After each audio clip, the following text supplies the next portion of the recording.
এখন যে বিষয়টা নিয়ে কথা বলবো সেটা হইল আপনার ফ্রিজের বা রেফ্রিজারেটরের এই দরজা দিয়ে পানি পড়ে, সামনে পানি পড়ে। তো এটা নিয়ে আমি কথা বলবো, সেটা আপনি কিভাবে সমাধান করবেন। তো এটা কিন্তু খুবই বিরক্তিকর। বাসাবাড়িতে আপনার যদি ফ্রিজ থেকে পানি পড়ে সেটা খুবই বিরক্তিকর। তো সেটা থেকে আপনি কিভাবে মানে পরিত্রাণ পাবেন, তো এটাই আমি এখন বুঝাই দিব। তো এই প্রত্যেকটা রেফ্রিজারেটর বা ফ্রিজারেই কিন্তু একটা ড্রেন লাইন থাকে। ফ্রিজারে যদিও ওটা খুলে সার্ভিসিং করতে হয়, তো বিশেষ করে এই রেফ্রিজারেটরে, যেটাকে আমরা ফ্রিজ বলি, এই ফ্রিজে কিন্তু পানি পড়াটা কিন্তু খুবই একটা বিরক্তিকর। সেটা আমি দেখাই দিচ্ছি আপনাদের কিভাবে সমাধান করবেন। এইখানে পিছনে দেখেন একটা ড্রেন লাইন আছে, এখানে একটা ড্রেন লাইন আছে।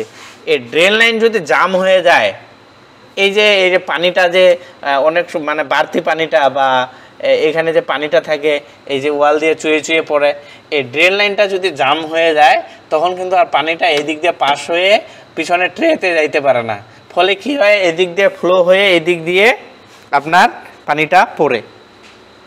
তো এটার জন্য আপনি কি করবেন, এই ড্রেন লাইনটাকে পরিষ্কার করবেন। পরিষ্কার করার নিয়ম হইল আপনার কোনো কিছু দিয়ে আবার মানে প্যারেক বা আপনার স্ক্রুড্রাইভার এটা সেটা দিয়ে মানে প্রবেশ করায় পরিষ্কার করতে যাওয়া যাবে না।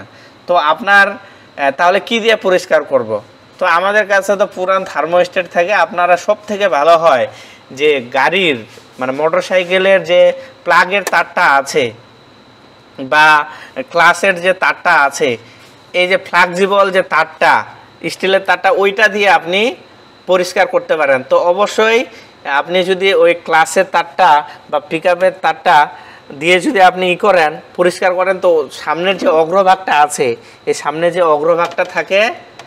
যে অগ্রভাগটা থাকে সেটা যেন অবশ্যই কি মানে ছড়ানো না হয়।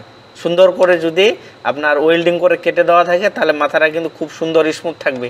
তো ওইটাকে আপনি এভাবে প্রবেশ করায় দেবেন, এভাবে প্রবেশ করায় ড্রেন লাইনটাকে ক্লিয়ার করে দিবেন। আর এখানে পানি দিবেন, আবার এখানে পরিষ্কার করবেন, পানি দিবেন, এইভাবে পরিষ্কার করে নেবেন।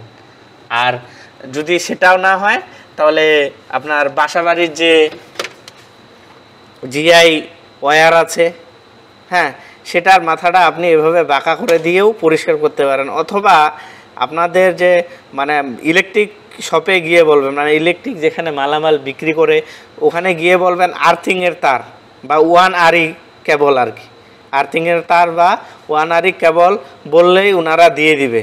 মানে ভিতরে একটাই মাত্র আপনার খেই, সেটা দিয়ে আপনি পরিষ্কার করতে পারবেন এভাবে।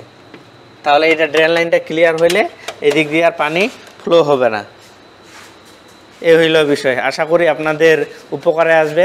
অবশ্যই চ্যানেলটি সাবস্ক্রাইব করে রাখবেন আর ভিডিওটিতে একটা লাইক দিবেন। এই পর্যন্তই।